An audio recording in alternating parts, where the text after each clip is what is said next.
Sejam muito bem-vindos ao Elo Dental Cast, nosso 24º episódio. Quem diria, hein? 24º Passou episódio. voando, né, amor? E ao 400, a meta Se é Deus essa. quiser. Estou mais uma vez aqui com minha digníssima esposa Lara Guiar, linda e de vermelho, em homenagem ao Flamengo hoje. Ao Flamengo, que eu sei que nosso convidado gosta.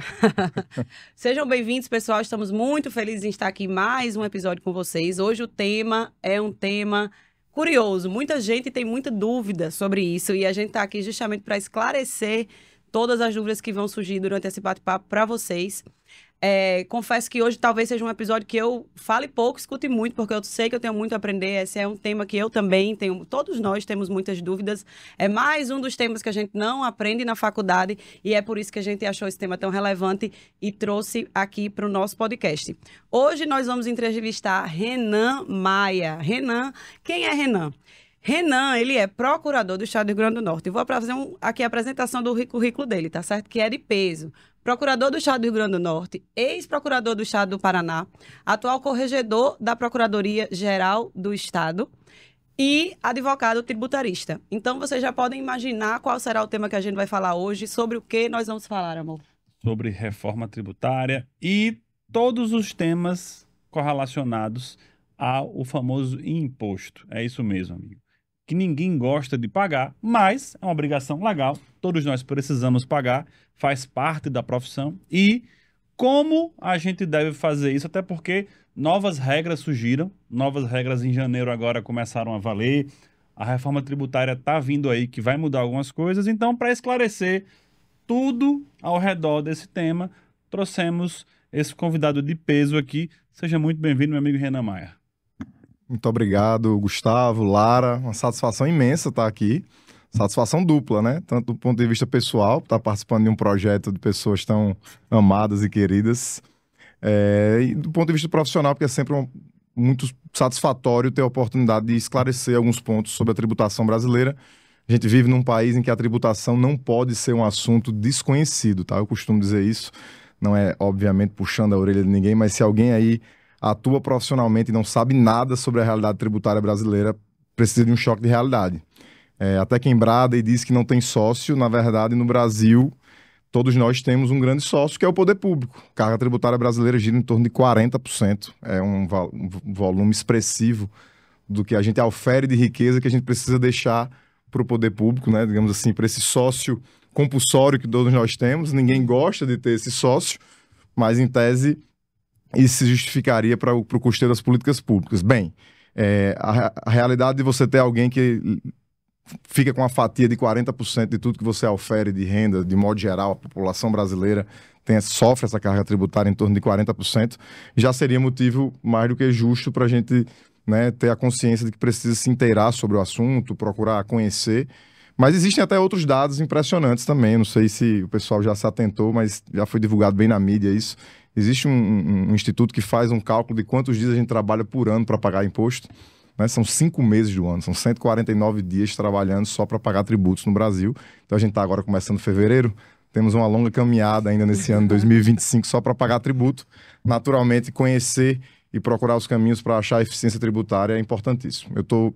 Fico satisfeito em poder falar, estou aqui para esclarecer, tentar trazer as informações que sejam úteis, né, para todos os profissionais, tanto da área odontológica quanto da área de saúde de modo geral, enfim, profissionais liberais, o que a gente puder trazer de informação. Tem a reforma tributária, mas tem também a realidade de hoje, né, que a gente não tem como ignorar e tem algumas nuances que precisam ser consideradas. Eu estou à inteira disposição de vocês dois para esclarecer o que for possível. Muito obrigada, Renan, por estar aqui. E se você... Eu lembrei agora, sabe do quê? De um pitch de vendas. Okay. Se você escutou até agora esses primeiros minutos do podcast e não se convenceu ainda que é importante, não tem mais o que fazer, porque Renan trouxe dados extremamente relevantes e parece até um pitch de vendas, né? Que eu estou vendendo alguma coisa, porque são informações extremamente relevantes e 40% de tudo que você ganha tem um sócio. Então, fique até o final, porque eu tenho certeza que a gente vai mostrar para você caminhos, talvez, que você possa pagar menos imposto. Existem estratégias legais, claro, que a gente pode ir atrás, buscar para que a gente pague menos impostos. E além de todos os outros temas que a gente vai conversar aqui hoje. E para começar nosso bate-papo, eu queria perguntar para você, meu amigo, Muitos dentistas, eles são autônomos, eles não têm uma empresa. Eu diria até que a maioria dos dentistas são pessoas físicas e trabalham como pessoas físicas. Quais são as principais obrigações tributárias que eles precisam cumprir? Bom, os dentistas, eles estão enquadrados ali numa condição parecida, inclusive, com a minha. Sou advogado, digamos assim, vamos considerar o advogado que não tem um vínculo público como eu tenho, mas um advogado profissional liberal, assim como dentista, como médico, ele se enquadra na categoria de contribuinte, que a gente chama de contribuinte autônomo, profissional liberal, mas enfim, isso traz uma carga de responsabilidade. Ele vai pagar, assim como praticamente toda pessoa física que ofere renda acima de um certo valor, o imposto de renda, mas ele tem também outras obrigações, né? Ele tem a obrigação de recolher, por exemplo, o ISS, que é um tributo municipal, que é um imposto sobre serviço. Então, na condição de profissional prestador de serviço, ele é contribuinte do ISS. Ele vai precisar recolher também por ter uma atividade remunerada, né? Que ele se remunera com a própria atividade dele. Ele vai ter que recolher a contribuição previdenciária, que é o INSS, traduzindo, o pessoal chama de guia do INSS. E aí tem outros tributos que vão incidir a depender do modelo de negócio adotado. Se, apesar de ser um profissional autônomo, ele tem funcionários, ele vai ter que recolher um valor de contribuição também pelo funcionário que ele possui. O FGTS não é bem tributo, mas também é uma obrigação compulsória, digamos assim. Então, eu acho que é justo que entre nessa conta da carga e das obrigações que ele precisa levar em conta. Mas, em resumo, eu diria isso: é imposto de renda, imposto sobre serviços e as contribuições sociais previdenciárias de um modo geral. Esses são as três grandes obrigações de um profissional liberal, um autônomo, um dentista. Eu gostaria de tirar uma dúvida. Em relação à previdência, né? Mesmo que o profissional opte por pagar uma previdência privada, ele tem que pagar a previdência do INSS pública. Sim, a previdência no Brasil ela é compulsória, ela é obrigatória.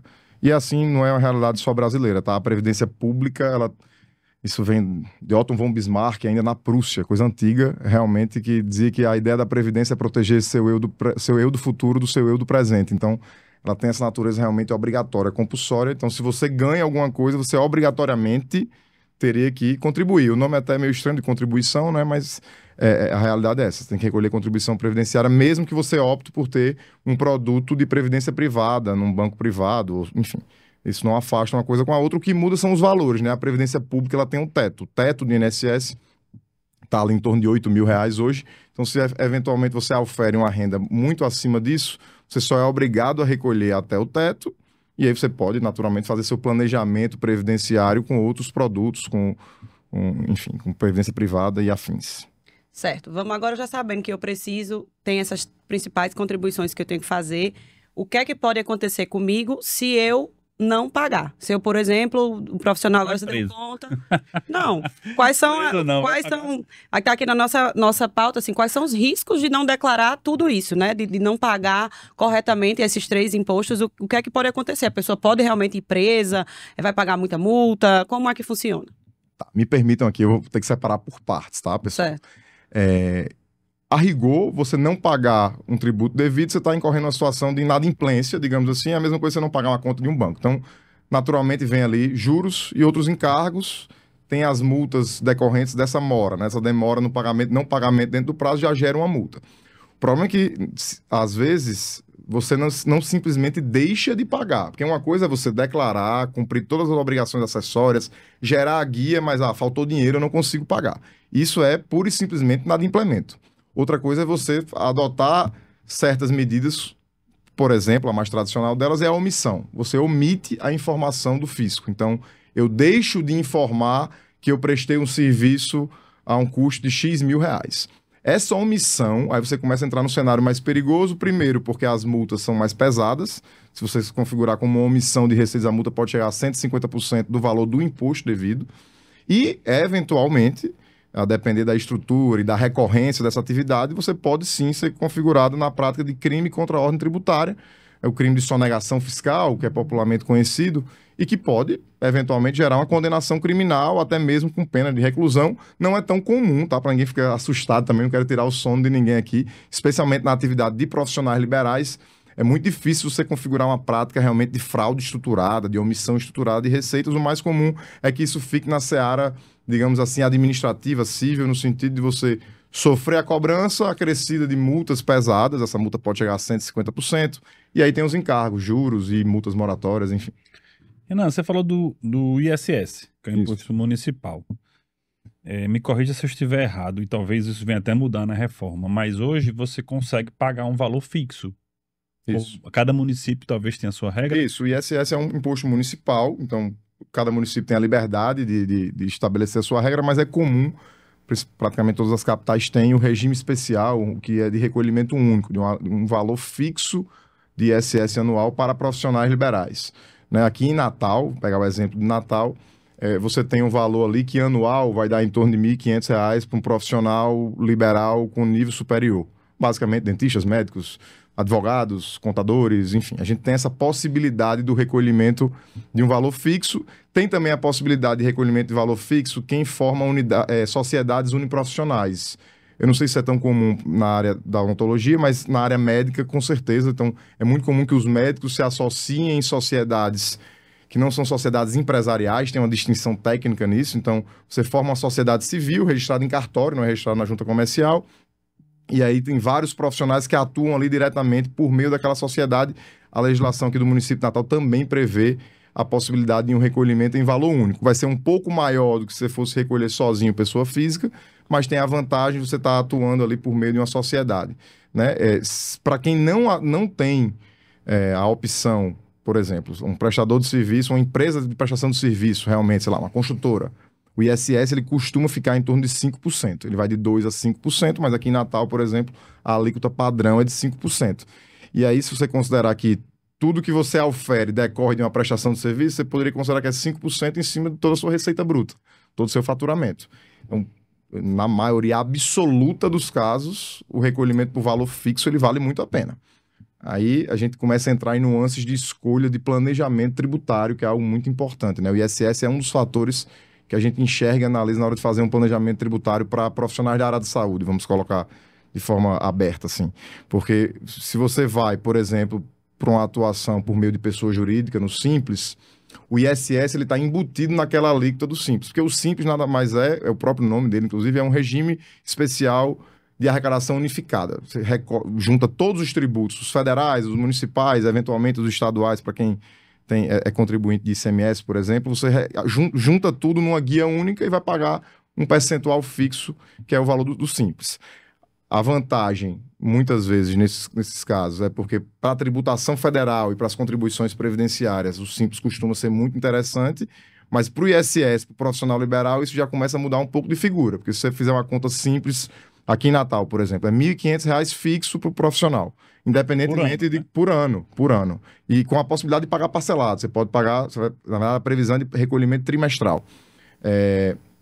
Se você fizer um cálculo de quanto isso representa percentualmente para quem ganha a oferta ali por ano, sei lá, vamos botar 15 mil, 20 mil por mês de renda oferida, o percentual é irrisório, vai dar ali 0,6%. Bem distante dos 5%. Bem distante dos 5%. Já vale quase que uma primeira dica aí, né? Essa dica eu perguntei, mas era algo que eu descobri há não muitos anos atrás. Acredite se quiser. Eu acho que, sei lá, 8 anos atrás. E quanto tempo eu não fiquei pagando?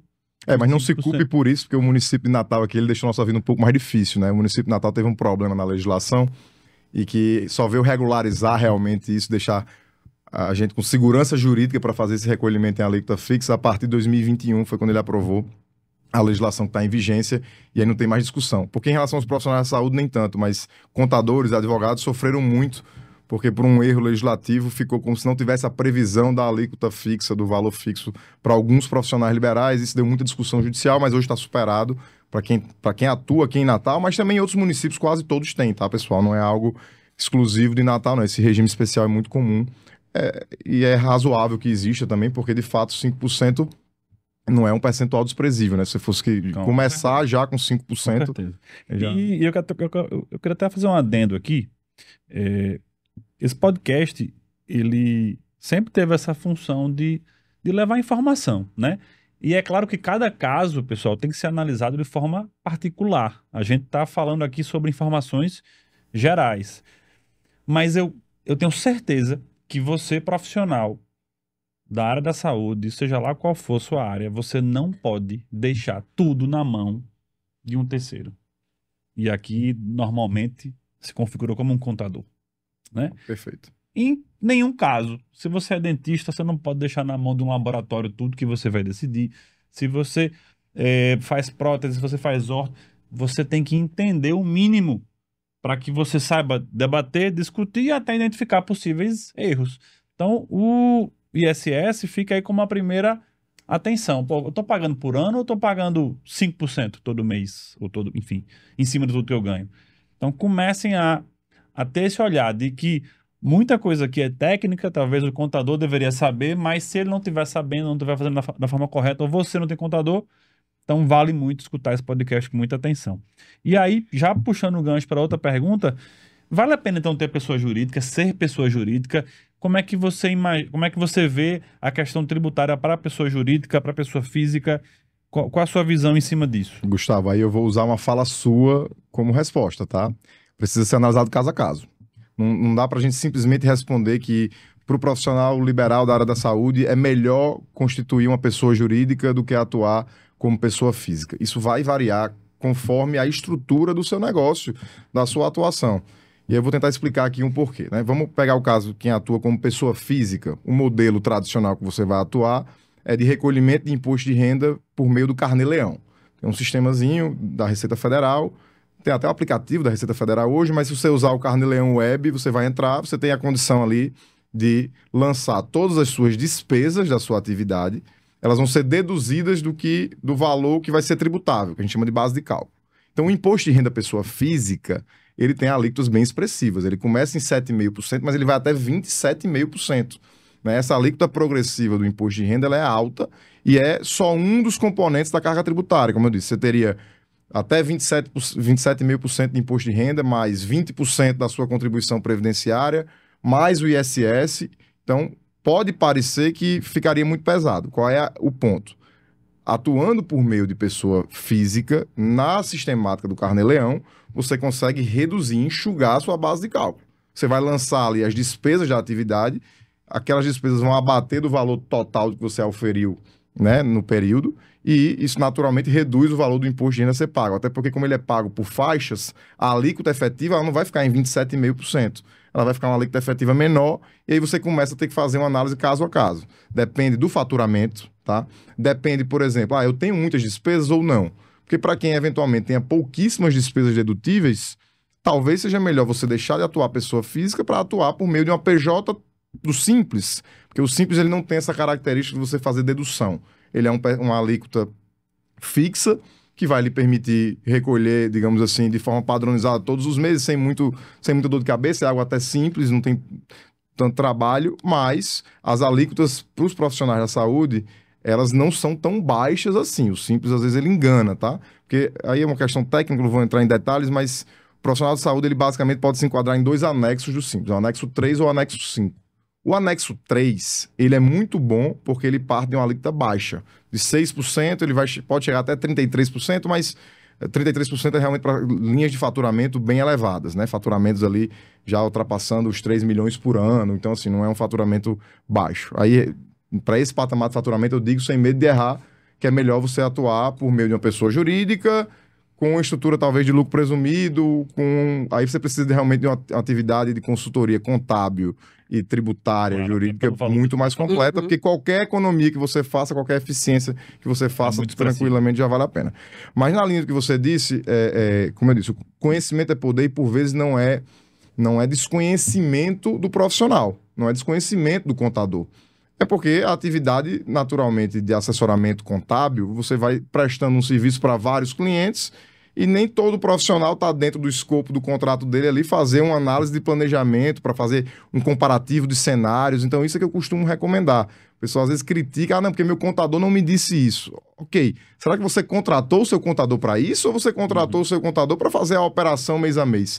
E aí entra na linha do que você disse, o conhecimento ele é poder, né? Ainda que você não precise conhecer a fundo, é bom você ter uma noção de tudo para que você possa pelo menos ter os fatores, digamos assim, um indício para começar a questionar, para começar a provocar os profissionais que estão ali lhe assessorando a que eles busquem a informação ou que eventualmente até lhe façam uma proposta, eu posso fazer seu planejamento comparativo, vai ter um custo, mas eu trago para você. Então, assim, é importante que o profissional tenha essa noção muito por aquele motivo que eu disse lá no início, né? uma carga tributária elevada que a gente paga no país, e aí a eficiência tributária pode gerar uma economia mês a mês bem expressiva. Isso era uma das coisas que eu ia falar, depois que o Gustavo complementou a sua fala, antes de você iniciar, era justamente isso, você falou sobre planejamento tributário.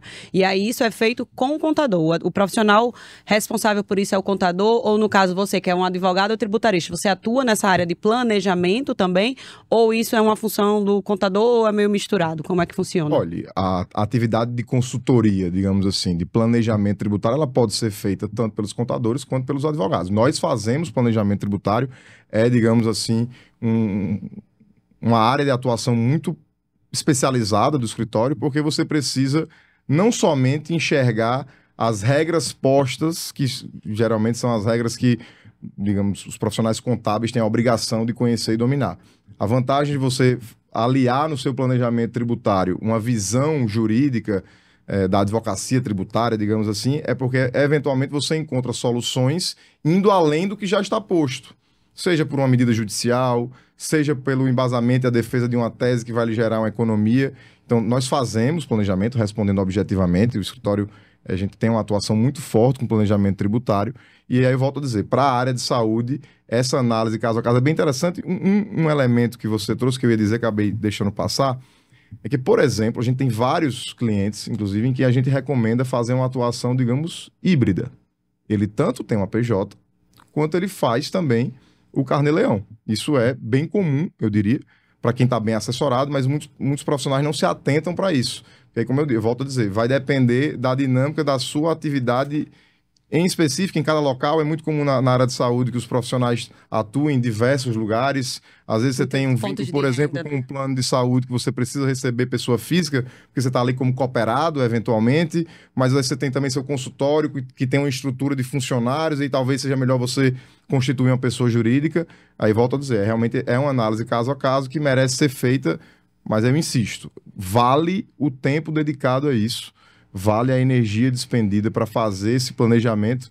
Tem uma frase que eu gosto, que eu uso muito naturalmente: quem trabalha com planejamento tributário tem que defender o planejamento, mas tem uma frase de Benjamin Franklin que diz que não planejar é planejar falhar, né? Então, assim, você simplesmente não pensar e olhar para a tua realidade profissional de oferição de renda e não planejar nada, não pensar em medidas, como é que eu vou estruturar isso, é realmente ter a certeza de que você vai por um caminho de perdas, né? E, infelizmente, isso é uma realidade, né? Eu falo assim em nome dos profissionais da odontologia, é uma realidade não ter a ideia de que sabe aquela coisa que você não sabe o que você sabe. Então, assim, é muito comum ver nos nossos... Você não sabe. Você não sabe o que você não sabe. É muito comum dentro da nossa área, né, odontológica, a gente nem saber que precisa disso. Então, na hora que você está ouvindo isso aqui, toda essa fala de Renan, toda essa explicação que está super objetiva, você tem que ligar um sinal de alerta e ir atrás, porque vale a pena. No nosso caso, a gente também tem essa questão híbrida. A gente tem a PJ e tem a PF. E aí, quando você estava falando, me surgiu uma dúvida, que agora eu nem sei se isso já foi esclarecido, se Gustavo sabe, mas agora eu vou aproveitar aqui para tirar, que é uma dúvida minha. Por exemplo, a gente tem o Simples, e então o ISS está lá incluso no Simples, que é um valor único de imposto que a gente paga mensalmente. Se eu recebo pela minha PF, eu preciso pagar o Simples novamente? Sim, o Simples que você recolhe, como se você ofere renda como prestador de serviço pessoa física, você vai ter que recolher o seu ISS. Porque, veja, a rigor, aquele recolhimento do ISS fixo, ele não pode ser feito por quem atua por sociedade empresarial. Então, em tese, é como se fosse apartado, realmente. Tudo aquilo que você desempenha no Simples vai recolher e vai ter incidência do ISS. Você não consegue decotar isso. Isso acontece, por exemplo, até em relação a outros tributos. No Simples, o próprio sistema permite que você retire da base de cálculo. Não é o caso, você não vai conseguir tirar o ISS, mesmo que você tenha o recolhimento da alíquota fixa, porque nesse caso muda quem é o contribuinte. O ISS que você recolhe a alíquota fixa, o contribuinte, o devedor, é você, pessoa física. O ISS pago na guia do Simples não é você que está pagando aquele ISS, é a sociedade empresarial, é a PJ. A pessoa jurídica é que prestou o serviço e é por isso que ela vai recolher o ISS. Então, são duas pessoas distintas, juridicamente falando. Entendi, mas os dividendos que eu recebo da pessoa jurídica não vai ter mais imposto sobre eles, vai ser um imposto sobre os outros... Aí sim, aí os dividendos eles vão ser repartidos para os sócios e eles não sofrem incidência tributária, nem de imposto de renda, nem de ISS, você vai receber e não Era essa a minha dúvida. E só para a gente fechar essa parte, porque o tempo corre rápido aqui, a gente tem muita coisa para perguntar. Para falar sobre toda a tributação dos profissionais de saúde, eu precisaria de uma série de episódios. Uma hora é muito Uma pouco. temporada de episódios. Uma temporada específica. Resumindo, na pessoa física, você consegue deduzir as suas despesas e pagar o imposto em cima do lucro. Isso. Que efetivamente você lucrou com os serviços que você prestou. Na pessoa jurídica, de maneira geral, a alíquota a se pagar é mais baixa, mas é em cima do seu faturamento. Se você gastou muito, gastou pouco, não interessa. É em cima do todo. Perfeito. Eu acho que é basicamente isso. E, como a Lara falou, a gente faz realmente híbrido. Eu acho que é a maneira que a gente consegue legal de pagar menos impostos. Isso quer dizer, usando as duas ferramentas, digamos assim, tanto o Carnê-Leão, que é essa loja que você puder abater e pagar só sobre o resultado, e usando uma PJ, aí se vai ser do simples ou do lucro presumido, é uma análise realmente que tem que ver caso a caso. Mas usando os dois instrumentos, você consegue alcançar o melhor resultado. Em regra, com os dois instrumentos é o melhor caminho. Perfeito. Então, procurem os advogados e contadores de vocês, viu, pessoal? E aí, Renan, tem um tema que tem sido manchete aí na nossa televisão, nossos jornais, que é a tal da reforma tributária, né? Me chamou a atenção, a gente conversando fora daqui, uma vez você falou que foi a São Paulo. E lá todo mundo estava conversando sobre a reforma, e estava conversando com os seus deputados sobre a reforma, e estava se envolvendo na reforma. Prática que aqui em Natal, claro que esse podcast é do mundo todo, do Brasil todo, tem gente que escuta no Brasil todo, mas trazendo a realidade aqui para a nossa cidade, eu não vejo ninguém falar sobre reforma tributária. O que é a reforma tributária? Como é que ela pode alcançar a odontologia, os profissionais da saúde? Gustavo, a reforma tributária, eu digo sem medo de errar, que é a maior mudança de realidade socioeconômica que o Brasil está vivenciando aí nos últimos 50, 100 anos, sem medo de errar. Porque é uma mudança de modelo tributário. Tá? Eu vou tentar explicar sem tomar muito tempo, já que você só me deu um episódio para falar sobre isso. Mas assim, o Brasil está mudando, o que está mudando, a reforma tributária, ela é uma reforma, digamos, fatiada, tá? No passado se falava de reforma tributária e a ideia era reformar todo o sistema tributário brasileiro. A gente não está fazendo isso. Essa é uma parte da reforma tributária que o Brasil precisa fazer. A gente está fazendo uma reforma dos tributos sobre o consumo. Então, basicamente, não muda a questão do imposto de renda, por exemplo. A parte da tributação de natureza previdenciária também não está mudando agora. O que está mudando é a tributação sobre o consumo. A gente tem, digamos assim, as bases tributárias é consumo, patrimônio, renda. Esses dois últimos que eu falei não mudam. Mas o consumo, que é toda a circulação de bens e serviços, é tudo que gira na economia, está mudando muito. Então, por isso que eu digo que é uma mudança impactante. E, basicamente, a gente está saindo de uma realidade de uma tributação extremamente complexa, composta aí por pelo menos 5 tributos. A gente tem PIS, COFINS, você já deve ter ouvido falar pelo menos, PIS, COFINS, IPI, ICMS, ISS, que a gente estava discutindo aqui. E a ideia é você reduzir tudo isso num único tributo. Na verdade, no Brasil, a gente vai ter 2 tributos, mas a essência é de um tributo único, que é o que o pessoal, mundo afora, chama de IVA, que é o Imposto sobre Valor Agregado. No Brasil, por questões políticas, sobretudo de política federativa, e a desconfiança que existia de estados e municípios em relação à União, e ter um ente só concentrando toda a arrecadação, o Brasil precisou caminhar num sentido parecido com o que foi feito no Canadá. Então a gente vai ter um IVA dual, que é um imposto sobre valor agregado, mas bipartido em uma contribuição sobre bens e serviços, que é a CBS, que é de competência da União, e o imposto sobre bens e serviços, que vai ser de competência compartilhada entre estados e municípios. Na essência, a gente vai ter uma alíquota única incidindo sobre essas atividades de circulação de bens e serviços. É uma alíquota de referência que vai ficar na casa ali de 28%, é a estimativa que a gente tem. Isso vai poder variar de estado para estado, de município para município, mas tem uma alíquota referência, uma alíquota padrão estabelecida na legislação federal.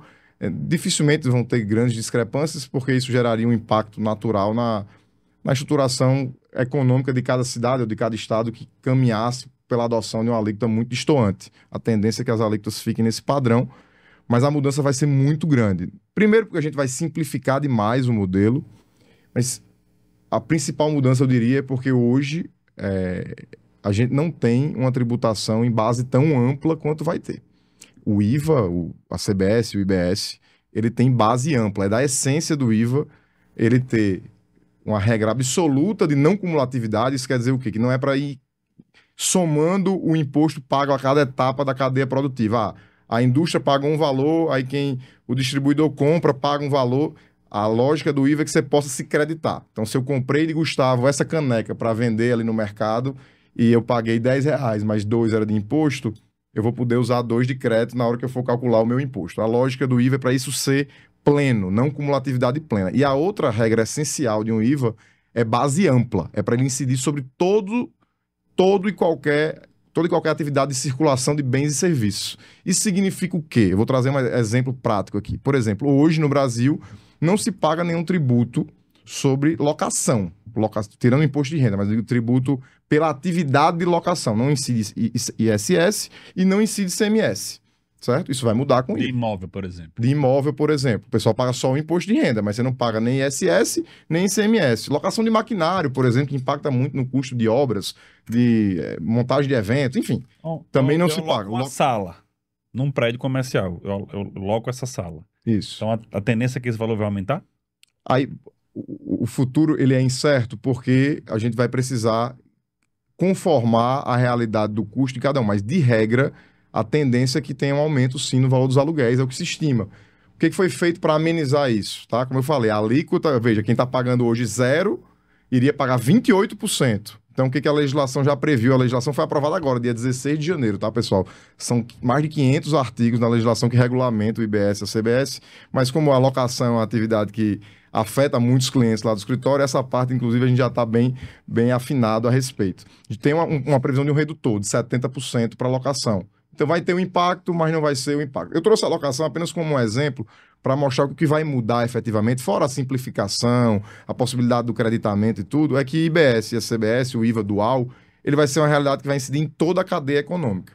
E aí isso pesa principalmente, para o que interessa a vocês aqui, para os prestadores de serviço. Não sei se vocês lembram, mas eu falei aqui a alíquota padrão do ISS, ela vai de 2% a 5%, no município de Natal é 5%, mas a maioria dos municípios fica nessa faixa, não passa de 5%, essa é a alíquota máxima, para quem é um prestador de serviço. O prestador de serviço ele não vai ser mais contribuinte de ISS, o ISS vai ser extinto pela reforma, ele está sendo absorvido pelo IBS e pela CBS. Então, a alíquota padrão é de quanto? É de 28%, veja, se você olhar para o ISS, é um aumento de 5% para 28%. Então, os prestadores de serviço, de um modo geral, eu também digo sem medo, são os potencialmente os mais impactados pela reforma tributária. Aí vai mudar, claro, pela área de prestação de serviço de cada um. Vocês, por exemplo, estão numa situação mais vantajosa do que a minha, que sou advogado. A legislação previu para vocês um redutor de 60%. Tá? Então, de 28%, 60% vai ficar aí em torno de 12%. Né? Para advogados, o redutor é de 30%, é menor. Tá? Então, mas de modo geral, se você comparar, 12% é mais do que o dobro dos 5% do ISS. Se você comparar com a alíquota fixa, se você comparar com a alíquota fixa, a diferença é gigantesca.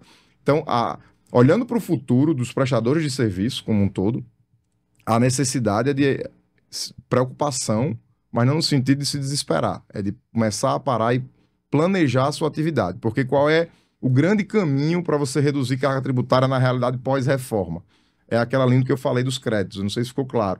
A lógica do IVA dual, da CBS, da IBS, é que você só vai pagar o tributo, mas você vai poder aproveitar todos os créditos da cadeia. Então, tudo que você usar na sua atividade vai lhe gerar crédito, se você estiver bem estruturado para isso. Né? Se você tiver os cuidados documentais e de estruturação do seu negócio, inclusive na hora de escolher o fornecedor, esse é um ponto relevante. Tem muita gente que antevê na reforma, Gustavo, uma perda de competitividade de quem é do Simples. Por quê? Porque quem é do Simples, e o Simples vai continuar existindo, mas ele vai perder força. Porque quem é do Simples não vai ser contribuinte de IBS e CBS diretamente. Então, se eu sou, por exemplo, um supermercado grande, não sou do Simples, e aí eu vou comprar ali de um produtor rural que é do Simples. Se eu compro dele, a minha compra não vai me gerar nada de crédito. Certo? A não ser que ele adote um modelo híbrido que foi previsto, mas em regra, então assim, a tendência é que na hora de escolher entre comprar de você ou de Lara, se Lara não é do Simples e ela vai me gerar crédito e o valor está parecido, eu vou optar naturalmente pelo fornecedor que me gera crédito. Então, isso tende a fazer com que o Simples, como ele é hoje, que é uma grande realidade no país, mais de 80% das empresas estão no Simples, que ele perca competitividade, ou pelo menos que haja uma mudança substancial na realidade do Simples, que vai ter esse modelo híbrido, que a pessoa fica no Simples, mas o IBS, a CBS, você vai pagar por fora. Então vai ser um modelo simples, mas nem tanto, né? Assim, não vai unificar mais tudo, você vai ter que continuar fazendo uma dinâmica de apuração do IBS, da CBS por fora, para você poder gerar o crédito para quem tiver tendo interação econômica com você. Mas, volto a dizer, para os prestadores de serviço, a mudança é grande, mesmo que a gente considere os 60% da área de saúde, de 28% para 12%, 12% se você comparar com os 5% do ISS, é uma mudança bem... Então, assim, não tem como responder, é uma mudança, vai simplificar, porque são 2 impostos, mas não vai ser bom para todo mundo, assim, para muita gente vai aumentar muito. Todo mundo vai aumentar muito, vai ter, assim, a promessa, mas aí Brasil, né, a promessa é de que o princípio informativo da reforma era simplicidade, neutralidade, e aí a lógica da neutralidade tinha 2 facetas, uma delas era de prometer que não teria aumento de carga tributária. E os estudiosos até apontam que, de fato, se você olhar para o macro, para o impacto na economia como um todo, não é para ter um aumento de carga tributária no Brasil, vai continuar naquele negócio tranquilo de 40% de carga tributária global. Tranquilo. Né? Mas vai haver uma mudança muito expressiva, então alguns segmentos vão passar a pagar mais, eventualmente outros segmentos vão passar a pagar menos, e a gente vai ter, literalmente, um novo cenário. Vai ser um rearranjo. A indústria vai ser melhor. Me disseram isso de forma muito aleatória, assim.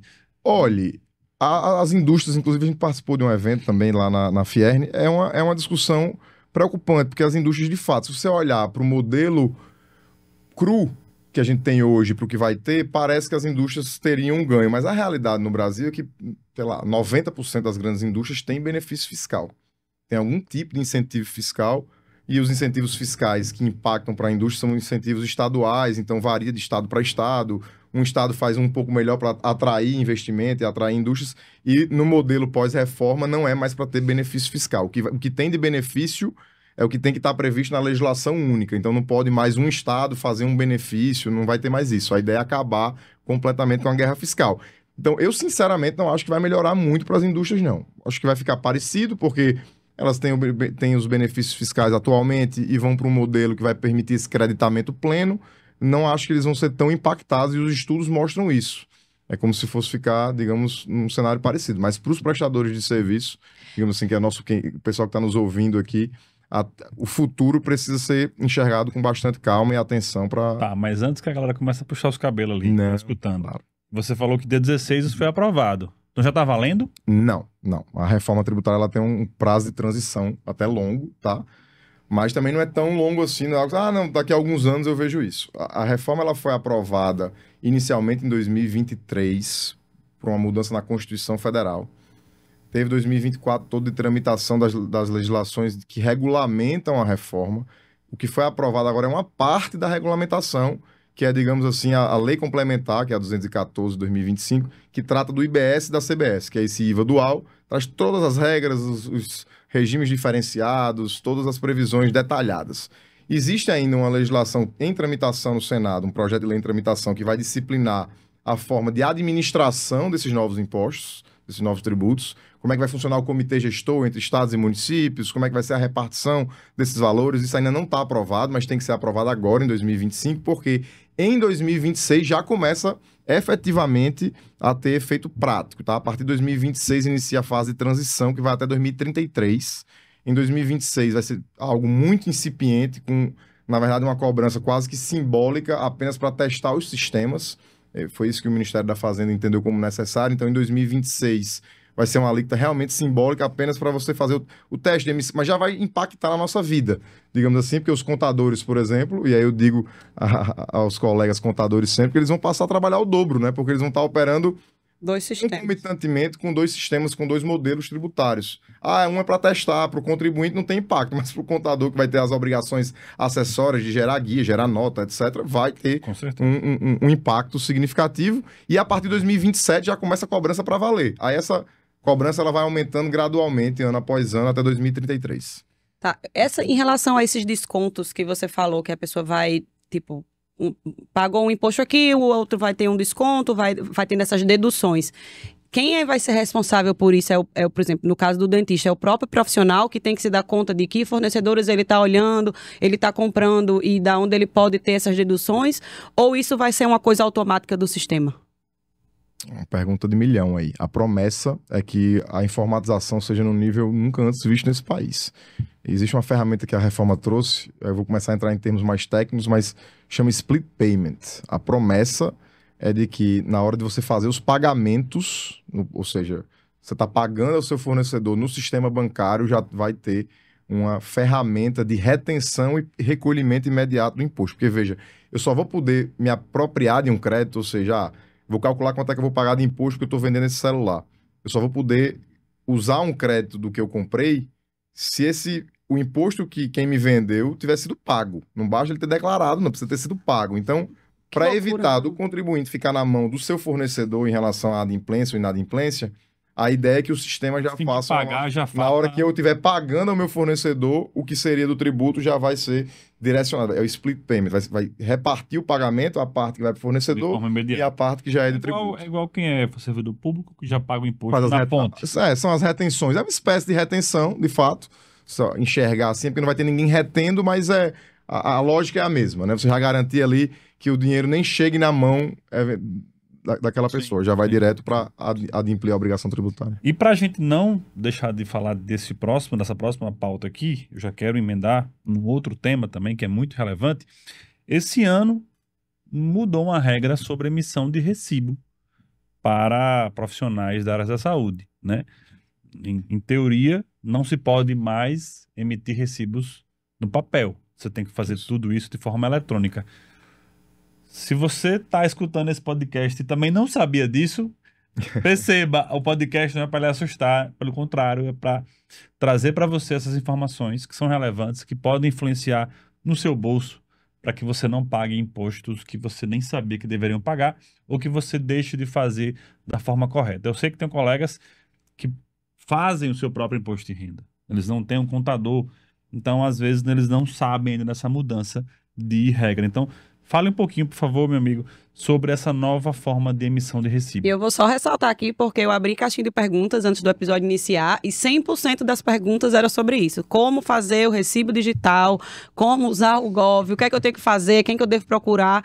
Acho que é a principal dúvida dos dentistas, porque a gente ficou sabendo disso, mas não sabe o que fazer agora com essa informação. Bom, vamos tentar esclarecer aqui. Vocês estão falando do Receita Saúde, tá? O que foi feito. E assim, no Brasil, a administração tributária, ela peca muito por falta de informação, né? Ela é muito ineficiente na hora de comunicar com os contribuintes, esclarecer todos os pontos. Tá aí a história do Pix, recentemente, que repercutiu no Brasil todo. Na prática, não é bem que mudou a regra, mudou a ferramenta, mudou o canal, ficou um pouco mais restrito e formal, digamos assim. Foi criado esse aplicativo, na verdade digamos assim, um módulo dentro do ECAC como um todo, mas no aplicativo da Receita você também consegue acessar, que é o Receita Saúde. Você precisaria gerar ali todos os seus recibos, você precisa gerar desde 1º de janeiro de 2025, obrigatoriamente dentro dessa plataforma. O que muda são algumas coisas, vamos lá. Se você começar a enxergar a ótica que você vai estar... Por que você está declarando aquilo? A lógica por trás da regra é a Receita quer aumentar o controle para evitar aquilo que eu falei lá no início, as omissões. Então, ela está querendo evitar a omissão de receita. Então, ela vai lhe criar a obrigação de você ser, digamos assim, mais fiel no preenchimento do seu carnê-leão. No carnê-leão, você vai lançar ali receitas e despesas. Qual é a forma dela poder controlar isso? Uma das formas vai ser através do Receita Saúde. Porque tudo que você gerar de recibos para os seus pacientes, clientes, não sei como é que vocês gostam de chamar, mas tudo que você gerar de recibo já vai estar documentado e sistematizado aos olhos da Receita Federal. E aí você vai ter que ter alguns cuidados adicionais. Você vai ter prazos, como é uma obrigação formal. Eu não posso simplesmente hoje emitir um recibo de um serviço que eu prestei 2, 3 meses atrás. Então, quando for ali, se eu prestar um serviço hoje, em regra, eu preciso emitir o recibo nessa competência para que ela entre na minha apuração, e essa apuração do carnê-leão ela vai poder até ser paga, né? O imposto a ser pago é até o último dia do mês subsequente, mas ela vai entrar naquele regime, naquela competência, né? Essa é uma mudança que eu diria é muito do ponto de vista de atenção formal, mudam algumas práticas que eu sei que acontecem na área da saúde. O que eu costumo recomendar, e aí é uma recomendação que eu faço, eu entendo quem ainda faz o imposto de renda por conta própria. Eu, pessoalmente, ainda faço meu imposto de renda. Mas eu faço até por um desafio profissional, é minha área de atuação, eu gosto de sentir na prática a dor de quem eventualmente está declarando imposto de renda, mas eu faço também um controle com um contador. Porque o contador, ele vai lhe auxiliar justamente em não deixar passar suas obrigações acessórias. Aí, claro, vai depender de qual é a dinâmica que você vai escolher, se é o seu contador que vai manusear o Receita Saúde ou se é você mesmo, mas assim, também não tem grande bicho de sete cabeças, tá? Às vezes assusta um pouco, mais uma obrigação, mais uma burocracia, digamos assim, que a gente tem no nosso dia a dia.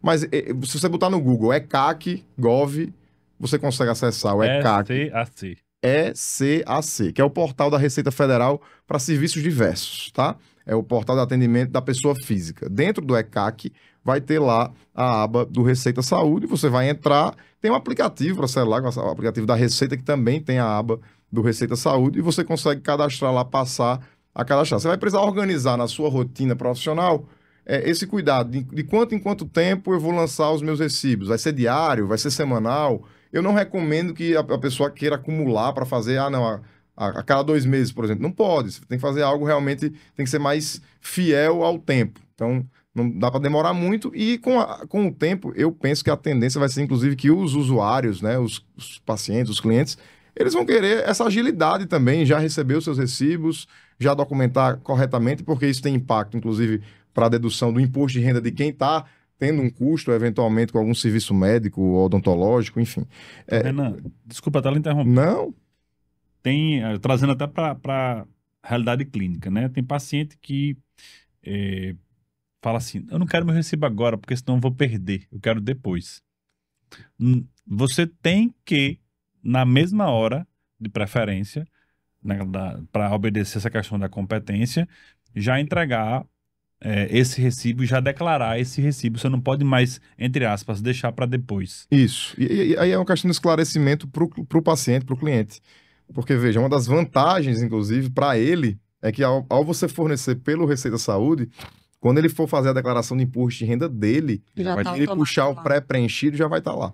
Então, assim, você vai perder. Não, isso é bom para você, porque mesmo que você perca, eventualmente, já vai ficar o físico ali, você vai ter e isso registrado. Uma das principais mudanças é que, por exemplo, chegou dezembro, você evita, eita, não emitiu o recibo daquele paciente de fevereiro, você vai pagar retroativo os juros de fevereiro até dezembro, que eu acho que é uma coisa que não acontecia antes. Isso. E agora, como está lá documentado, então você vai emitir o recibo de fevereiro. Se você não se emitir ele atrasado, você vai pagar os juros e os encargos de todos os meses, referente a todos os meses, não é isso? É porque tecnicamente o que você vai fazer quando se eu emitir em dezembro um recibo de um serviço que foi prestado em janeiro, o que eu vou ter que fazer na prática é retificar o meu carnê-leão de janeiro, e aí se isso tiver um impacto na tributação, você devia ter pago, sei lá, R$200 a mais de imposto.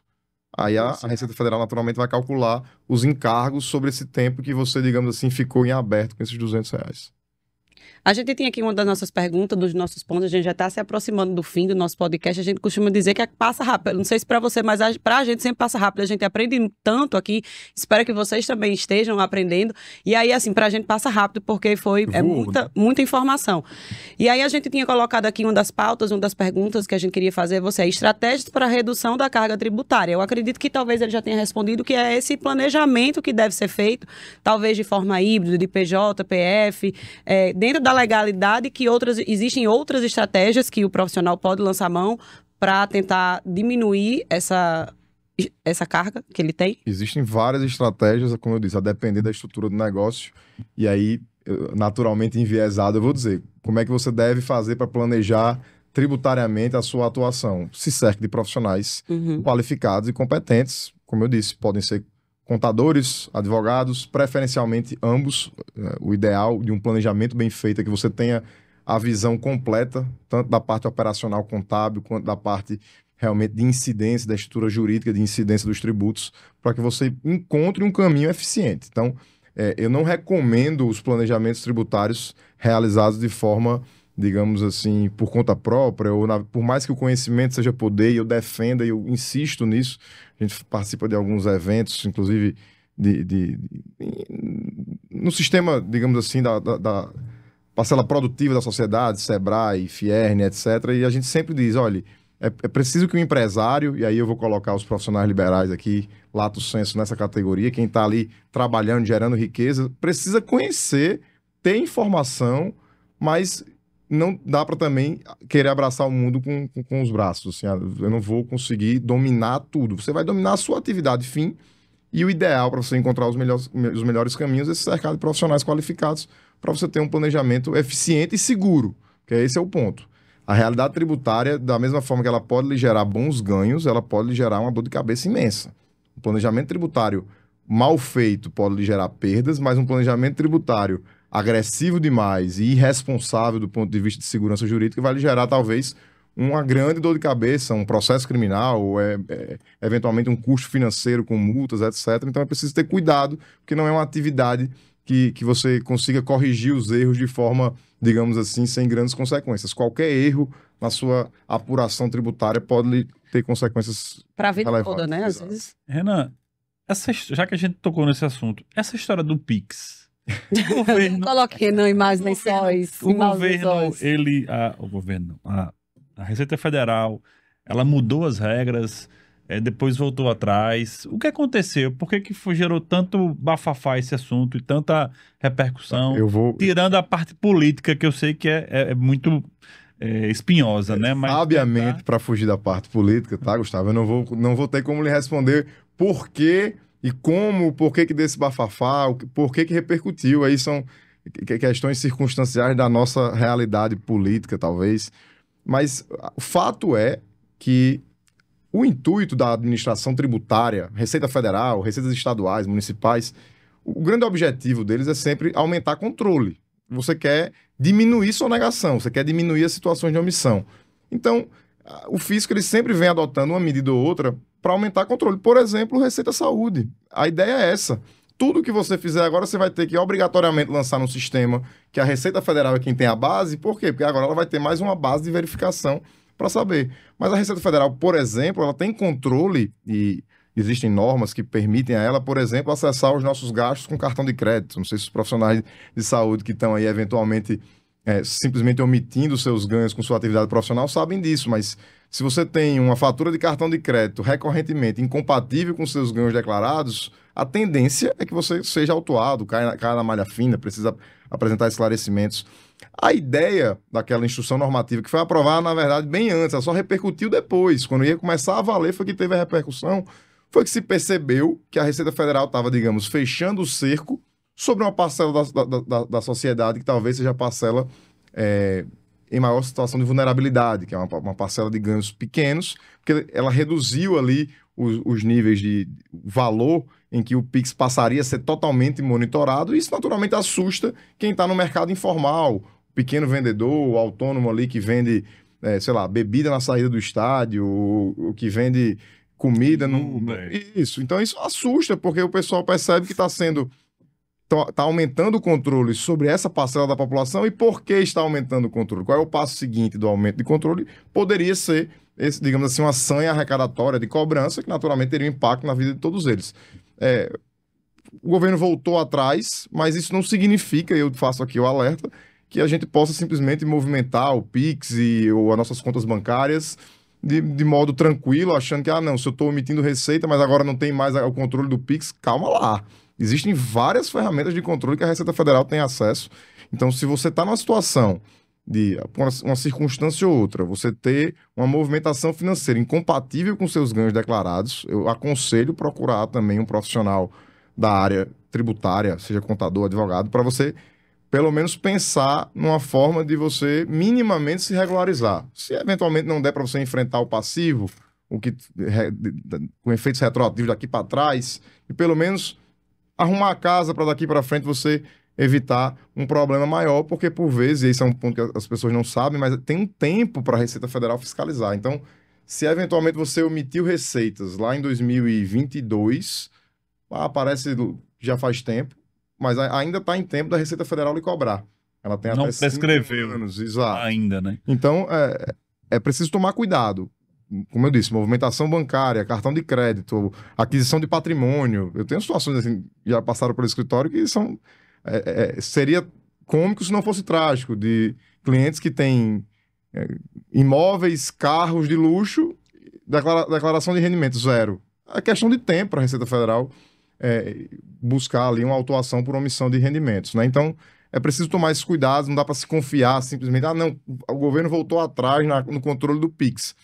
Ele voltou atrás naqueles padrões, naqueles patamares de valor, até por uma questão política, né, de pressão política, mas ainda existe uma máquina de controle da Receita Federal que exige dos cidadãos, dos contribuintes, essa responsabilidade tributária, digamos assim.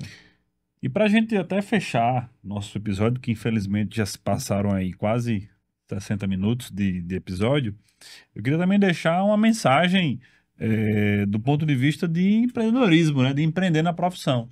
Se você não coloca no seu custo, no seu valor, no preço que você cobra, os seus procedimentos, o imposto, você não está sendo esperto, você está perdendo dinheiro ou arriscando perder muito dinheiro.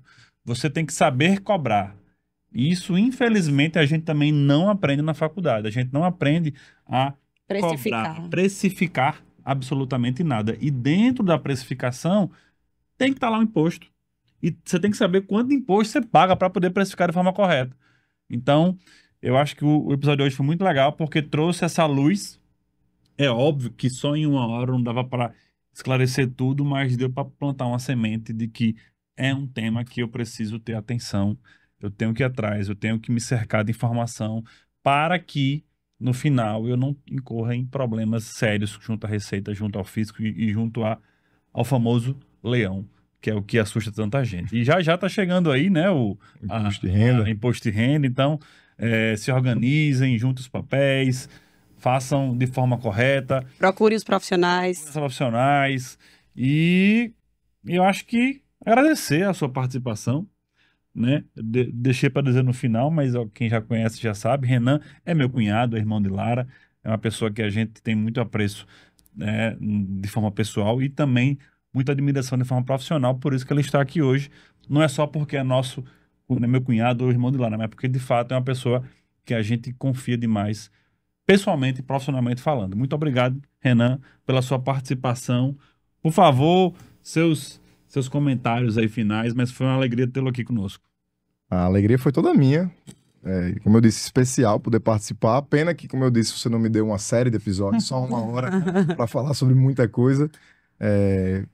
Eu quero, assim, dizer às pessoas, na linha do que você disse, pegando o gancho, que não dá para ignorar a tributação no Brasil e a atividade de precificação. Eu tenho certeza que ninguém ignora na atividade de precificação qualquer despesa ali que represente 5%, 2% do seu faturamento. E a gente está falando de uma carga tributária que por vezes chega ali a 10, 15, 20%, de modo global alcançando às vezes 40%. Não dá para você ignorar isso e simplesmente não se preocupar, porque veja, a eficiência tributária, e eu costumo dizer isso sempre aos clientes, se você deixa de estruturar, você consegue estruturar seu negócio para deixar de pagar que seja 1% de imposto, aquilo se converte imediatamente em resultado, né? Porque aquilo não era uma despesa, não era nada, é um valor que você estava pagando de tributo, ou seja, compulsoriamente para o seu sócio, que é o poder público, digamos assim, que é o fisco, e vai se converter em resultado. Então, vale a busca pela eficiência tributária. É o nosso mantra lá no escritório, a gente está sempre buscando a eficiência tributária com segurança jurídica,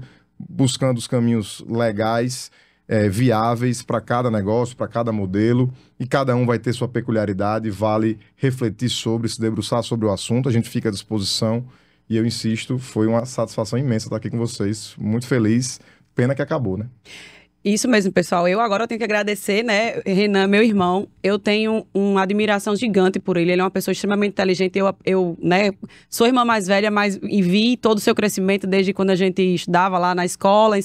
E ele foi crescendo na profissão. Logo quando entrou na faculdade, já passou em concurso e foi um atrás do outro. E sempre foi muito dedicado, sempre falou muito bem, escreveu muito bem. E vocês puderam ver nas explicações que é um assunto que, para nós da área da saúde, não é um assunto muito agradável, né? Não é algo que a gente tenha familiaridade, mas Renan explicou de uma forma muito didática. Ele tirou muitas dúvidas minhas, inclusive. A gente tem assessoria dos nossos advogados, a gente já fez um planejamento, mas você deixou tudo muito claro. Eu tenho certeza que foi de muita informação, muito rico esse episódio para todos os nossos, para vocês que são nossos ouvintes. Muito, muito obrigada por ter aceitado o convite. Já estou aqui pensando em outros temas que a gente poderia abordar. Se ele aceitar o convite, a gente pode marcar depois outro episódio para a gente falar sobre... Querem fazer 400 episódios? Eu estou esperando mais convites, não é possível. A gente pode falar, inclusive, sobre a parte de contratos, né, que a gente tem que ter dentro da profissão. Eu acho que isso é outra dúvida que muitos profissionais têm. A gente hoje falou da parte tributária, mas existem diversos outros meios jurídicos que a gente tem que estar atento dentro do nosso consultório, de coisas legais, de atenção a processos, a coisas que podem acontecer, que nossa profissão, né, está vulnerável. Já fica aqui meu convite para que a gente possa, e no futuro, marcar já outro episódio. Agradecer mais uma vez a sua presença, dizer que a gente está muito feliz. E a gente quer que, se você gostou desse episódio, se você aprendeu, se você tirou algum ponto de conhecimento que vai aí mudar a sua prática clínica, vai diminuir aí, nem que seja 1% dos impostos que você paga, dos seus custos, que você compartilhe esse episódio com seus colegas, com amigos e façam essa informação chegar a cada vez mais gente. Muito obrigada por terem ficado até aqui com a gente e estamos muito felizes. Quem quiser encontrar ele, gostou tanto e quer seguir no Instagram, faz como? Tem que saber se Renan tem o Instagram dele, é pessoal ou é profissional, você não sabe. Tem o escritório, Tem o Instagram do escritório, é CSDR Advogados, e tem o meu Instagram, que ele é pessoal, mas também, eventualmente, com compartilhamento de notícias de interesse da área tributária, é Renan__Maia, tá? E também jogando no Google, Renan Maia, CSDR Advogados, é fácil de encontrar, a gente fica à disposição. CSDR, Castro Smith, Duarte Rocha Advogados, mas pode botar o CSDR que vai aparecer, e a gente está à disposição. Foi uma alegria imensa estar aqui, como eu disse, pena que acabou, passou rápido, sinal que foi bom, eu gostei demais de estar aqui. Para quem chegou aqui através de Renan, que já conhecia ele e resolveu escutar o episódio e quer conhecer um pouco mais sobre a gente, sobre o nosso trabalho, meu Instagram é Gustavo Cavalcante F _. E o seu, meu amor, para quem quer... Lara Guiar M, quem não me conhecia, que chegou até aqui através de Dr. Renan, advogado.